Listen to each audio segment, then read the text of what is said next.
Hello, ladies and gentlemen. I am O'Brien McMahon, and this is People Business.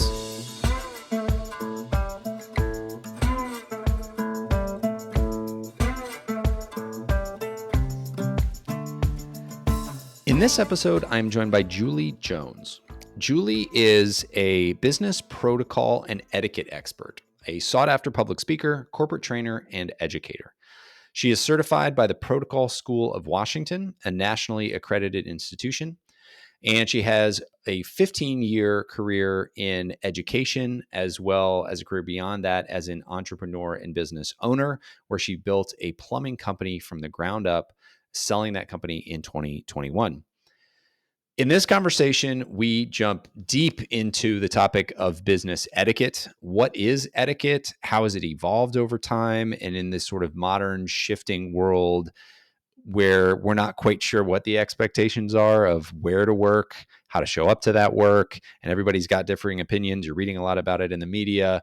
This was a really great conversation, and Julie helped me distill my thinking down and really come up with just a few simple guidelines for how to improve the way that we show up so that we can deliver better for others, so that we can feel better about ourselves, build our own self-confidence, perform better, and really just have a better human experience with ourselves and with others. I loved this. It was a ton of fun. I really hope you enjoy it too. Here is Julie Jones.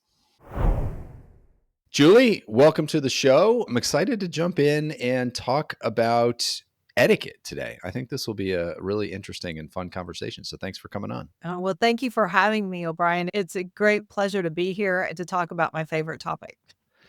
So I start where I start with a lot of these conversations. What is business protocol and etiquette coaching, and how does one come to do that kind of coaching?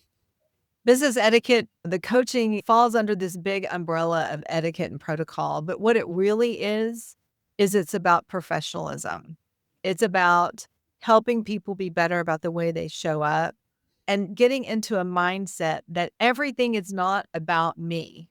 It's about respect for others. It's about representing not only your personal brand, but the company's brand if you work for someone else. And it's about representing that and building trust with other people who are stakeholders, whether it's your peers, your superiors, or your clients or prospective clients. It's just about showing up authentically and on brand. And how did you come to even do this kind of work? Well, I was in education and I taught middle school for 15 years and I was a private school administrator. And I remember one year, it was in August, we were at professional development, and that's a big time for teachers, right? When they start putting school supplies out at Walmart, we get excited. It's like a big deal for us, you know? Yeah. And so we were all excited. We were in our professional development and our meetings in our schools, and our principal stood up and said, well, the business community is telling us that they're not ready when they come out of high school and college. So we're going to add something to what you're already doing so that they'll be ready. And you can just feel the air in the room just deflate. I mean, it was just, why do that to us? Because it wasn't, we're going to change what we're doing. We're going to take a different approach. It was, we're going to keep doing what we're doing. We're just going to add more work to you. Yeah. The old just keep piling it on. Because if nothing changes, right? We all know that.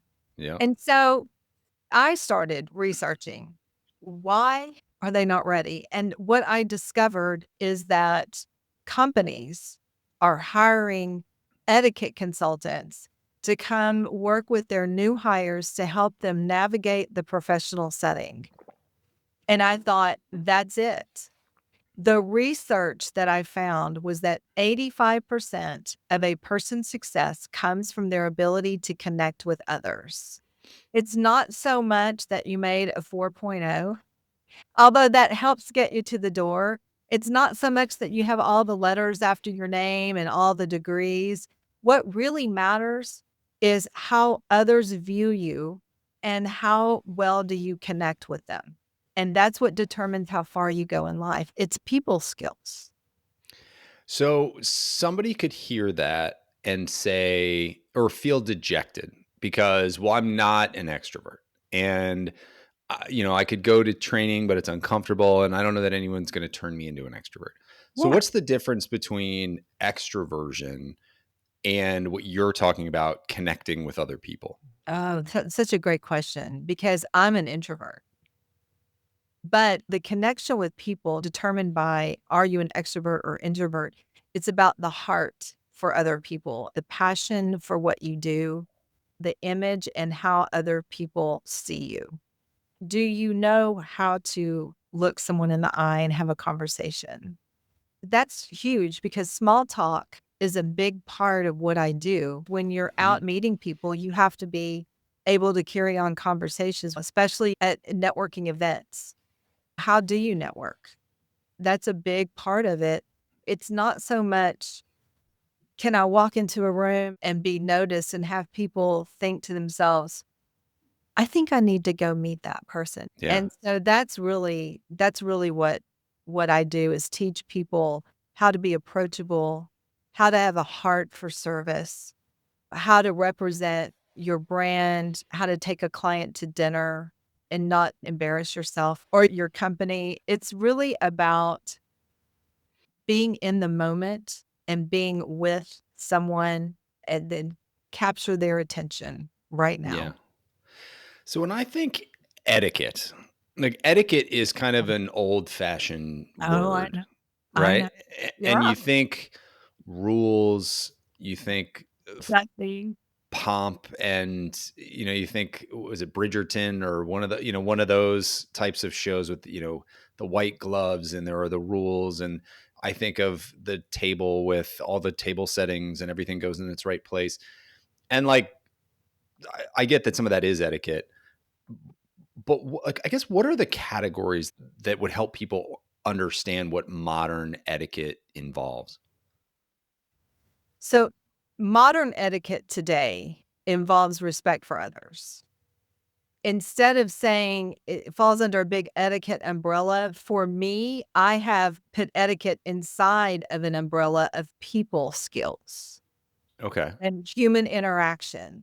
I like to say for me, AI is actual interaction, the human interaction, because although technology is amazing, it makes our world so wonderful. At the end of the day, don't we do business with people? Yeah. And don't we do business with people we know, like, and trust? So the etiquette piece falls under that. And I did a class just yesterday, last night, with a group of college students who are getting ready to graduate. And when it was over, it was a nice meal. We were at the Capitol Grill, right? And it was pretend this is a job interview or a business meal. How is this meal different from the meal that you would go to with your friends and family? And so we talked about things that we would do differently. And we made it about not so much about the place settings and not so much about, oh my gosh, I dropped my fork. But although that question came up, what do I do if I drop my fork?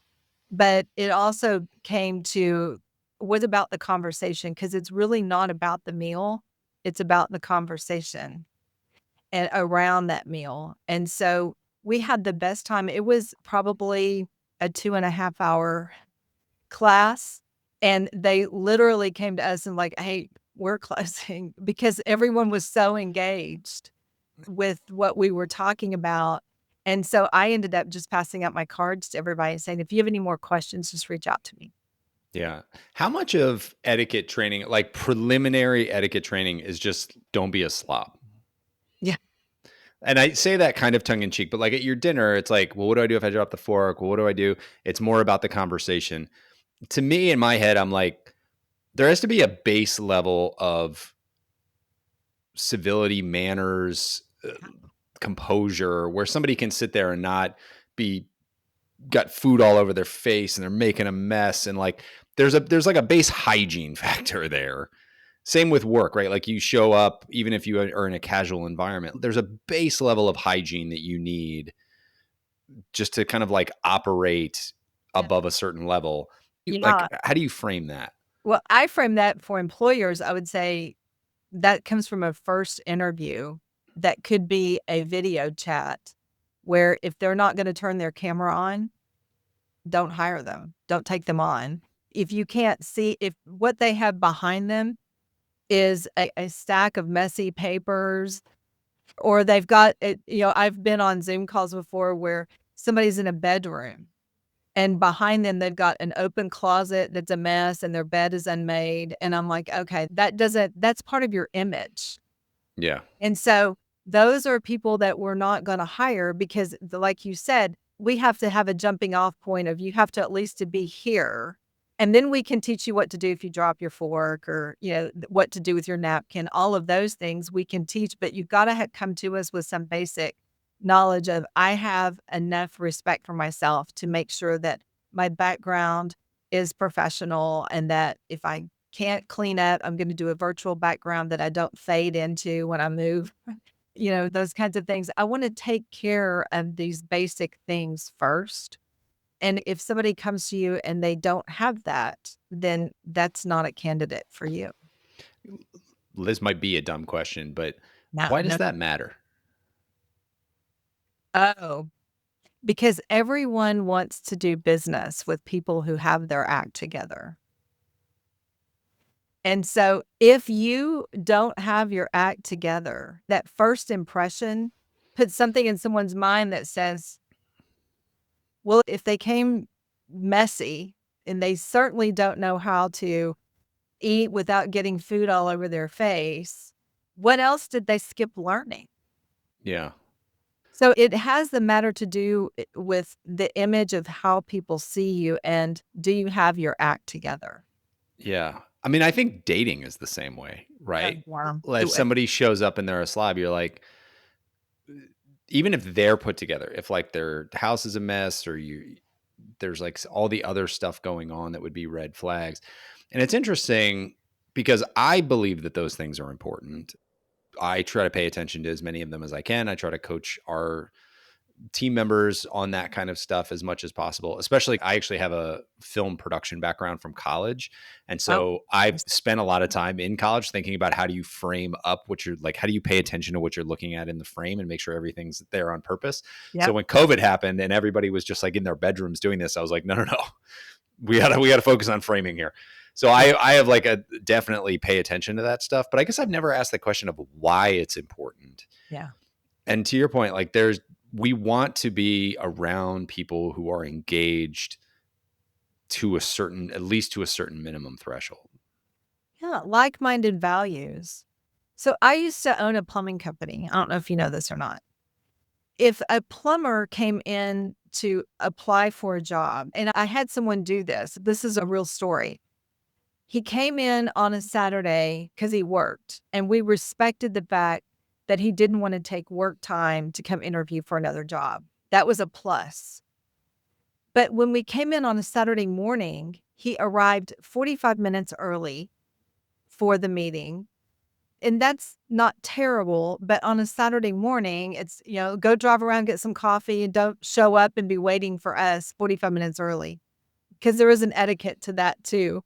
But we can look past that. But he drove his work truck on a Saturday, his branded logo work truck for the other company to this interview. As a company owner, that signaled to me right there something about his value system. Yeah. And then he was literally gray. He was gray because he was a heavy smoker. Oh, And so his hair was gray and it looked dirty and his skin was gray. And so I just gave him some paperwork and just talked to him for a few minutes and then thanked him for coming because I knew that that image, what exactly what we're talking about, didn't fit what I was looking for yeah. in a person to come work for me and represent me and my brand. Yeah. And the funny thing was, when he reached into his pocket as he was leaving to get his keys, 2 cigarette butts fell out of his pocket onto the floor. He didn't even notice. Oh, So God. when he left then, I had to clean up his cigarette butts. And that might not be a huge deal, but to me it is. And so we don't hire people who don't match our values. Yeah. So there's one argument here. I'm just going to say I'm on your side on this. Of But I like playing devil's advocate, or I course. like having that little voice that pops into my head. Like if it pops in at all, like, well, what if? Like then there might be somebody out there listening who feels like that too. Yes, of And course. I could hear one camp going like, that's a little shallow because what if he was the best plumber you could have ever hired? Like, Right. shouldn't you hire him based on his skill and capacity? Like you didn't test him at all. You don't know what kind of a plumber he was. And I guess I'd be curious on your answer on that. But to me, this is how humans work. We do care about this stuff. And so to Oh, say that we shouldn't care at all, like maybe we don't need to set excessively high arbitrary standards, but there is something about engaging with people who take care of themselves. so because it's important, because you and I are like-minded, we're in agreement here. Let's just take the argument. Yeah. Like, why you're so shallow? Come on, does it matter that he smokes? Does it matter that he drove his company vehicle? Yeah. What if he's great plumber? What if he's a great plumber? Here's what I found out from my almost 10 years in the industry and working with people and plumbers. I'm the owner, I'm the face of the company. And when you go into someone's home and you do not represent me, then there's a disconnect of trust between my customers and you, the plumber. There's a disconnect. And so when there's disconnect, I lose business and it's my reputation. I always coach companies, hire people who share your values, your company values, the values of your team, because you want cohesiveness in that team, and hire for values and train the skill. Yeah. Because 85% of a person's success comes from the people skills. So that means that if I want to be successful, all of the people in my company need to share a value system. And so part of that value system is how you show up matters. I mean, there's even slogans out there that says the smell good plumber. And so if I'm looking at you and you're gray because you're a heavy smoker, chances are you don't fit the slogan, the smell good plumber, which that wasn't our slogan, but you know what I'm saying? Had uniforms, and we actually taught our plumbers to have extra uniforms in their truck so that they could change clothes during the day so that the customer at the end of the day had a fresh smelling plumber, just like the customers at the beginning of the day, because this is important to us. Yeah. And so I could probably train that. But to be honest with you, this guy was in his 50s. He'd been plumbing a long time. I'm sure he was a great plumber. But if you can't connect with my customers, then they don't care that you're a good plumber. Yeah. Well, and there's another piece too that if they walk into your quote unquote house that way, how are they going to show up to your customer's house?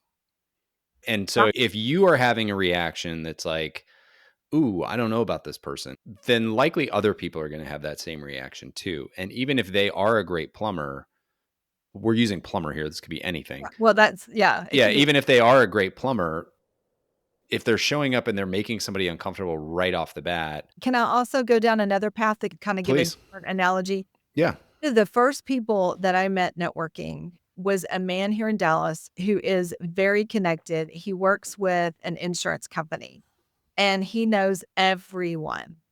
Now, he is an immaculate dresser. I mean, he dresses the nines. His image is important, and everyone that he trains is a trainer for his company. All the young professionals that work with him, he even says, if I go with you on a call and I get in your car and it's not cleaned up, then you're not prepared for the call. So Mm, you can't have fast food, sacks in the car, shoes, or anything like that. It has to be clean because if he's going with you, the image is important. Now, that said, his office is some people would call organized chaos because he has such ADD. He's always thinking in his mind and he's got stacks of paper everywhere. It's not an immaculate environment, but he can tell you what stack to find something if he needed it.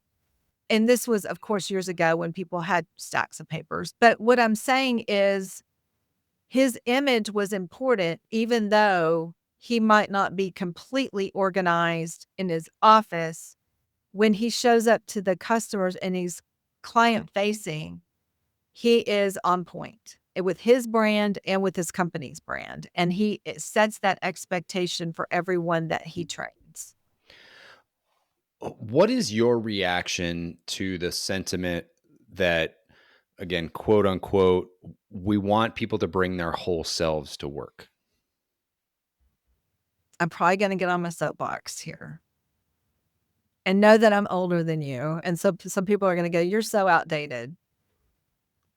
The pendulum swings to extremes, right? But really, the way we should be is somewhere in the middle. So for a long time, when I was growing up and when I was getting started in my career, the pendulum was you got to wear a suit, you got to wear pumps, got to have high heels on, you got to be dressed to the nines all the time. It could be in Dallas, Texas, it could be 100 degrees outside, but you better have on your suit. And then the pendulum swung way over here, where now companies are looking at the Gen Zs coming to work who are coming to work with, they can't show up on time, first of all, because they have exercise classes that prevent them from being at work on time. Or when they come to work, they're kind of halfway dressed. Maybe their hair's still wet. And some of the ladies, and these are true stories that I hear from people, they're sitting at their desk or in the bathroom. They're at work, but they're in the bathroom putting their makeup on because they didn't have enough time to get completely dressed. But they're showing up authentically. This is who I am, and I dress casually, and I just don't wear suits, or I don't dress a certain way. And so that's fine. Your brand is your brand. But if you are going to represent someone else's brand, you have to be able to blend it. There's a disconnect of trust when clients are looking at, say, an insurance company who's got their polished image, and you've got somebody showing up in workout clothes. This is not the time or the place for that. We used to talk about casual Fridays a lot. And so if it was casual Friday, but you had a client meeting, you didn't wear casual Friday, you still were representing your brand. Yep. And so it's the same thing with language. Right now, there's a big trend, 4-letter words, and, I cuss. And I've even had people tell me, "You need to lighten up a little bit. You need to cuss a little bit." And I'm like, "Really? Is the fact that I might not say a cuss word gonna really mean that I'm not authentic?" I wanna stay true to who I am, and I don't think that not cussing is going to impact something that Yeah. much. Whereas representing my brand is much more important. My brand is that you put your best foot forward, you're high value, you're a classy person. And so know your audience. My plumbers used to say SHIT in front of me, and then they'd go, "Oh, I'm sorry." And I would say, that's more of a vocabulary word for us. That's not really a cuss word around here. And so, they would laugh, but I wanted to make them feel at ease that it was okay, because that's part of the etiquette is being respectful to others. And if they said it, then it was okay. Yeah. And they said other things too, but it wasn't like they were running around doing it all the time. Yeah. I don't know if that answered your question. No, it does. I've brought this up before, but I used to work with somebody who was pretty crass, and I remember having a conversation with him one time and trying to give him some feedback on it, and he was like, "This is who I am. Like, I'm not going to change who I am." And I was like, two answers to that. First of all, if that's really who you are, maybe you suck a little bit and you need to work on yourself. But okay, let's say that is a version of who you are. Yeah. I think it's like, I try to think of it as a version, not that this is everything that I am, but there is a version that is still authentic to you, that is maybe a little bit more refined and polished, that could and should show up to the board meeting. To Yeah. me, it's like, when I ask you the question, the reason I let it hang a little bit is because I think when we say bring your whole self to work, like, I just think that was a mistake. I don't want to bring my whole self to work. At the same time, I don't want to limit my relationships by not sharing who I am. I want to be authentic. I want to be open and vulnerable and all of those things, but I want to be the best version of that I can be. And I strive to be a good version of myself in those places. Yeah, And I don't know. I think I try to do that with friends too. Even though I may use some more swear words with the friends than I use in the office, I'm still trying to be a good version of myself when I wake up in the morning. It's not even like, I was going to say when I walk out the door. It's not even when I walk out the door. It's just like when you wake up in the morning. Like, do you have an attitude that you're going to be a good version of yourself that day? Right. And if that's just your baseline, a lot of this other stuff falls into place. Yeah. So when I was growing up, there was this sense of when you stepped up your behavior, you didn't change who you were, you just put your best foot forward. Yeah. Part of the dress code was Sunday best. So you get an invitation to go somewhere, especially in high school, if I were going to a tea or something like that, it would say dress code, Sunday dress. And so that meant dress up a little more than what you're dressing up as normally. My mom used to tell me too, when I would go to high school dances and be in my formals and did the hair and the makeup and the nails and all of it was done. And we'd be ready to walk out the door with my date. And she would say, well, I hope you act as pretty as you look. And she was speaking to both of us, I right? love that. Yeah. But she was talking about exactly what we're talking about. The looks and the actions must go together. Yeah. What a great line. I hope you Yeah. act as pretty as you look. Yeah. That's great. And she wasn't talking just to me, but she was talking to both of us, like, behave. Because you know who a person is by their actions and their Yeah. words. What's inside comes out.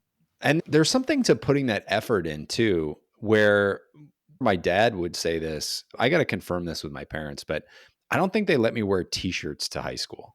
I think I had You to wear at least a polo shirt every day. yeah, I yeah, think I got to confirm that. Maybe I wore some t-shirts some of the time, but whatever it was, I brought it with me to college. And while I would wear t-shirts to class, if I had a test, I wore a polo shirt and I would tuck it in and wear a polo shirt and I would go to class to take the test. yeah. And there's something to other people's psychology when they're engaging with us. So when you look good, you feel good, you show up with more confidence, you feel prepared, you step into a different you. Yeah. I remember talking to a young professional one time who said, I always wear workout clothes. This is who I am. And I said, do workout clothes really define who you are? Because you're so much more than just the brand. The brand is on the inside. What is seen and heard is a reflection of what is inside. So if you're going to die on the sword that I'm wearing workout clothes everywhere I go, I can go to a formal event, I can go to a wedding, I can go to dinner, I can go on a date, I can go wherever, but I'm wearing these workout clothes everywhere. Is that really what you want people to see? Yeah. I don't know. And there's going to be a lot of branding experts out there that says, "Oh, no, no. If that's your brand, you got to always be on brand." But for me, do you really need to always wear workout clothes everywhere you go? Yeah. Well, so all right, let's play with this a little bit because the next question I wanted to ask you was about image. And there's brand and there's image, and I want to kind of talk about the difference between the two. But this is a good segue because I can see that if you are the CEO of Lululemon or something like that, wearing nice athleisure clothes and highlighting the quality of the things that you make, like that could be great. Or Yep. And you had Mark, stuff like that, and yep, you can create an image for yep, yourself. It has, correct. if you're making a conscious choice. Oh, is it Jim Harbaugh, who is now the coach of the Chargers? But Mhm. there have been a lot of articles about him where, to make life easy for himself, because he has so many decisions to make, he has so much going on all the time, he has like 20 pairs of the same khaki pants. And that's become part of his image, Yeah, but he's very conscious about it. He's doing that on purpose for specific reasons. you behind that. Yeah. So, okay. So now I'll get off my little soapbox. This is about your expertise, not my armchair opinion. What is an image? And how does it differ or relate to brand? And how should we think about it?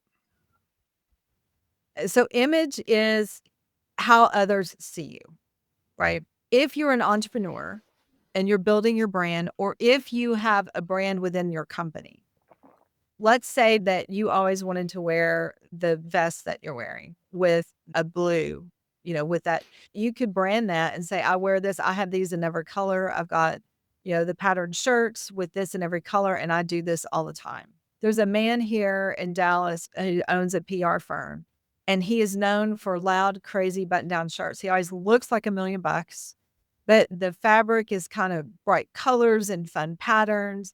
And then when he rolls the sleeve up, it's a complementary pattern on the cuffs. Looks great, but everywhere he goes, he's got on these bright colored, bright patterned shirts. That's who he is in the brand, but he's representing a PR firm for fun clients. And so that really goes into his brand. And that shirt carries over into most everything that he does. It can walk into any restaurant, it meets all the dress codes. It's just that it's a little bit different for him, just like what you're wearing would go most anywhere. If you said, this is what I always wear, and some people brand a color. Some people will say, I'm always going to be in blue. Every time you see me, I'm in blue. And their entire wardrobe is in blue. And that's great. You can do that, but you have to decide what is your brand and your style. For me, if I were the head of Lululemon, I definitely would be wearing Lululemon all the time. There's a lot of people that do that wear it all the time.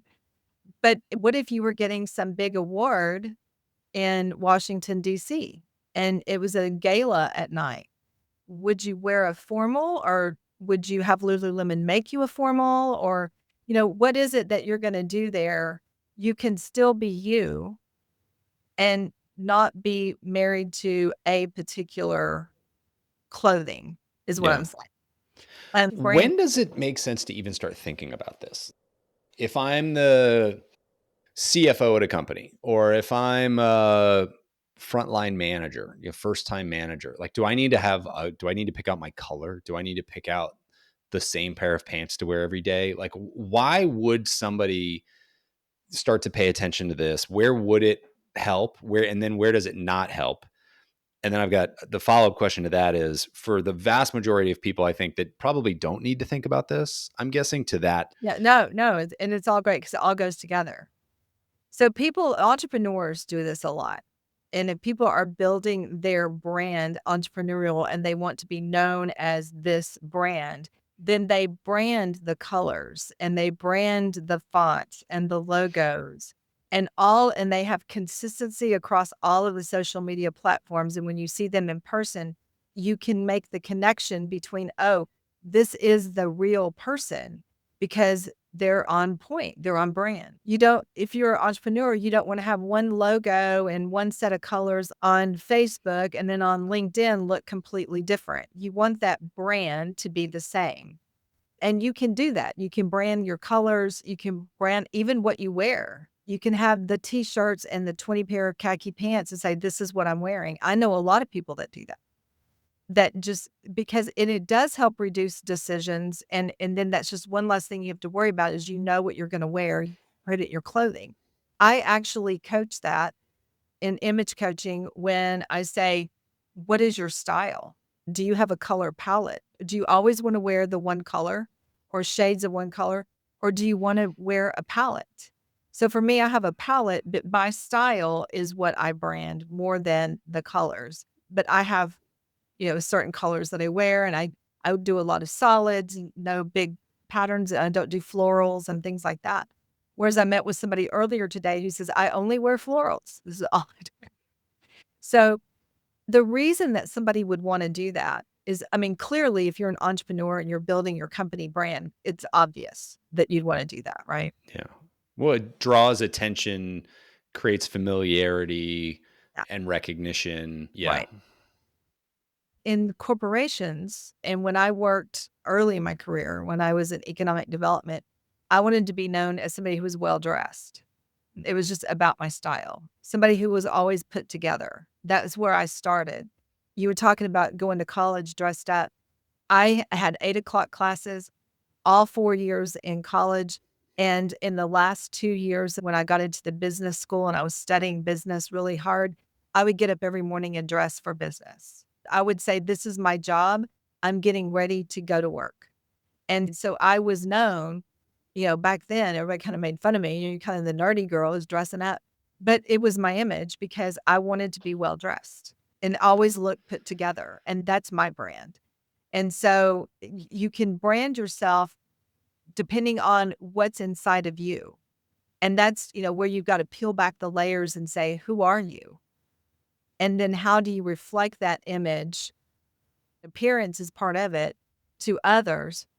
But then also it's about how you communicate, how you show up, how you make others feel. Yeah. That's really your brand. Would it be fair to give the following advice to people who maybe aren't the figurehead? Like you said, every company has a brand. And I've always thought that, like, if I'm representing that company, that if I show up in those colors, Yep. and most Cohesive. people would never notice that. 100%. That's the whole messaging. Yeah. Show up aligned with the brand. Blend your personal brand with your company's brand. 100%. Now, Yeah. does that mean that every person needs to wear blue, black, and what was it? Blue and black White. and white. Do you have to always be in blue, black, and white all the time? No, but if if you are making a presentation before a client and this is a big deal, you should, and it's a team, you should all dress in blue, black, or white. You should have Yeah. on those color combinations because in that moment where people are looking at you and they're wanting to make a decision as to whether or not they do business with you, having that cohesiveness does something to the psychology of the brain to go, this all goes together. Yeah. It's funny because we joke when two people show up with the same coat on or something like that, or same dress. You joke, oh, twinsies, oh, did you coordinate that? Yeah, And it's like, we probably should be coordinating it a little more than we oh, are, right. especially in what I do in the sales world. There is something to being somewhat uniform. Absolutely. And it does a lot for the company brand. And for any young person who might be watching this going, well, I really like to wear casual. Spanx has come out with his line of dress pants. And people are like, I love Spanx. They're so comfortable and they kind of hold you in and they make you feel better. If you can do that, if you wear those and come in with comfortable clothes that look great on you, that does so much for your confidence. And when Yeah. you're confident on the inside, it shows in everything you do. And so even when you're working from home, get up and get dressed. Yeah. There's really no excuse for it anymore because of the way that clothing companies have embraced comfort. You can buy completely stretchy suits, that you could do. I've seen the commercials where people are doing backflips and cartwheels in them. Yeah. There are ways to do this. You just have to maybe branch out of whatever brands Yeah. you're thinking about and put some effort in. We need to look at Lululemon and see what they've got. They may have come out with something for Yeah. us. Yeah. We need to get them to sponsor this. Yeah. It's an interesting conversation. And I'm not as aligned all the time, but I do think about that from time to time. When you're representing your brand, if you can represent your brand using colors, but it's also the colors have a lot to do with it and the style of the clothing. Obviously, I've had to coach young women who are coming out of college who are on a tight budget. And so they have a great black dress that they would wear for date night that's a little bit tighter, a little bit shorter. And in their mind, or they get, oh, I can put a blazer on and this will transition from my closet into the professional world, but it doesn't work because it's too tight and too short or too low cut or something like that. It's not really the professional image that they're wanting. But if you can buy your wardrobe that has a color palette, that has a style in it, so that you always look the same and that it blends with your company brand, you're just going to be more successful because everyone, all of your stakeholders and your clients and prospective clients are going to see you as consistent. Yeah. And I think there are ways to combine your personal style with whatever that company brand is. So, Absolutely. let's 100. take the black, blue, and white. If you're a really loud, vibrant person, you could buy a bunch of shirts that have blue floral patterns all over them. And you might show up in the room with somebody who's just in a, black suit with a blue tie, and that's okay. It still kind of looks aligned, right? There's still an alignment between the two of you, Right. or you could have the styles all be the same, but all the ties are different, or all the pets. So Right. yeah, there I've are s ways to create cohesion while expressing yourself. Yes, and I've seen men with wild ties and crazy socks, and they might have on neutral, shirt, tie, jacket, but they've got their personality somewhere Yeah. in there. Yeah. I have a friend here in Dallas who wears bow ties, and he loves bow ties, and there's a story behind it. It's completely branded with his story, but every time you see him, he's got on a bow tie. How do we know if we're being arbitrary or we're going too far with this? That's a great question, and I would say that it would depend on, we're dealing with human beings. One of the things that was difficult for me to deal with when I was in the school systems is that they wanted us to take a group of children and run them through a process, and they wanted everybody to come out on about the same level. But that's not what happens because we're dealing with human beings and children. We can't run them through the same process because they're all different. And so we're not going to get the same results, but we're going to do the best we can and just help develop each child to his or her potential. And I feel like that's the same way when we're dealing with people development. Companies do not just build themselves, it's the people that build companies. And so when we pour into the people, then the companies will grow. We want as much alignment in values, communication, and the customer experience. And really, that includes our internal customers too, which are our team members. Yeah. And really, they're first. Any company should say, anyone who works in this company is a priority. Because when you focus on them and they're happy and they feel seen, valued, and heard, and the communication lines are clear and they feel like they can say what they need to say and conflict is reduced, everybody's holding themselves accountable. We don't have to have managers breathing down people's backs. Those are great companies. And those are the companies then that have loyal customers because their customers love to work with them because everybody's happy. Yeah. And so when we talk about branding, what we're really doing is talking to people about how do you get what you want out of life and be successful in your life. It's like Dale Carnegie's How to Win Friends and Influence People or Zig Ziglar's See You at the Top. These are not new concepts. Yeah. All comes down to your attitude and your mindset. What's up here? What are you feeding your mind? And where are you? Do you have goals? Do you understand who you are and what your emotional and psychological needs are? And are they being met? And then we're teaching you how to show up to be your best. And sometimes that may be, I'm very conservative. I always wear one color and this is what I do. But what makes you feel good? Because obviously there are successful people in your company that don't always wear blue and black and white, right? So Yeah. what's going to help that person be successful in this career? And then how do you set up systems and processes where people can function and things get done and we're efficient? And to me, it's different. And that's the challenge, but that's also the fun is how do we help somebody become their very best? So I'm taking some notes here as you're talking because everything that we have talked about for the last 50 minutes to me, whether you're talking about how you behave, how you act, how you dress, all of this comes down to three things to me. You tell me if I'm missing anything here, but it's show up well for others in an image that is aligned with the organization while allowing the individuals to express themselves within those constraints. Like it to me, that's what I keep hearing you saying is like, it's all about the other people. It's about showing up well for them. It's about being the best version of yourself that you can be for them and for yourself. But then that image is best when that image is also aligned with some overarching sort of brand or theme or values out within the constraints of the values and how we show up and the image and how we present ourselves. Absolutely. 100%. Okay. And I think to show up well for others, I mean, my philosophy on that is that Zig Ziglar said it so well. You can have everything you want in life as long as you help enough other people get what they want in life. So you have something in your heart, you have dreams, you have goals, you have things that you want the best that life has to offer, and you should be able to have that. But you can't get it if you show up saying, it's all about me and I want what I want and I want my raise and I want this and I want that.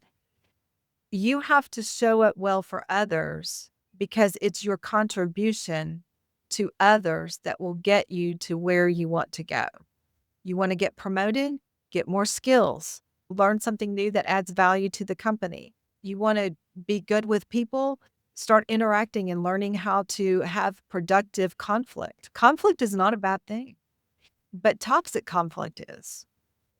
How do you show up? How do you maintain control of your emotions while understanding what other people are going through, being able to see and read other people? It's important. It's not all about me, which is the premise of etiquette, back to where we started. Yeah. It's all about respect for others. But in having respect for others and showing up for others and contributing to your company, that is what gets you to where you want to go in life. Yeah. I love that. Can you say that again? The Zig Ziglar piece?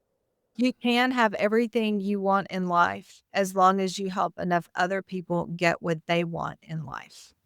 I think that is a great ending place for this. Great reminder and a great capstone to the conversation that we've had around what etiquette really is and why it's important. Julie, this has been a ton of fun. I really appreciate you coming on. You have helped me solidify my own thinking.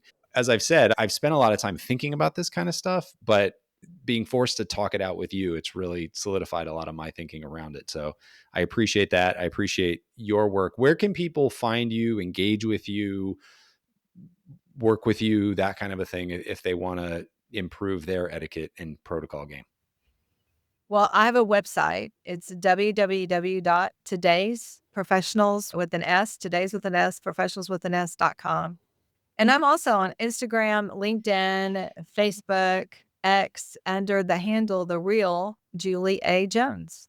All right. Julie A. Jones. Well, we will link to all of that in the show notes for anybody who wants to engage with Julie, check her out a little bit more. I would encourage you to do that, whether it's for you, whether it is for your team members. I also think I hear, similar to you, organizations complain about the new people that are coming into their workforce. And I think that's been happening forever.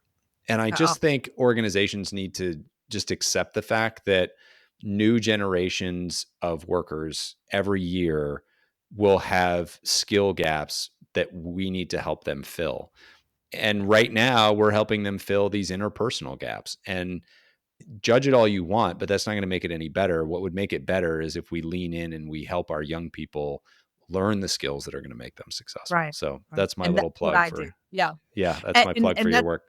yeah, thank you. And I appreciate that because I believe it's our duty and our responsibility. It is our legacy to link arms with those who are coming up behind us and teach them how they can be better. Because at some point we're going to be gone and this is going to be their world and they have to be able to handle it and they have to be able to get what they want out of life. And to do that, you got to start by looking inside. Yeah. Thank you. I think we're just going to leave it there. That was beautiful. Good luck, everybody. I hope this helps you show up better, both for yourself and for the people around you. Go get them. Thank you.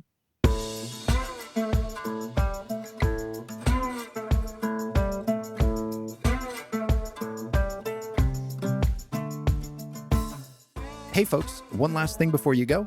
If you enjoyed the episode, make sure to hit subscribe so you can stay up to date with future guests. That's it. Thanks for coming. Go make the most of your business and the people in it.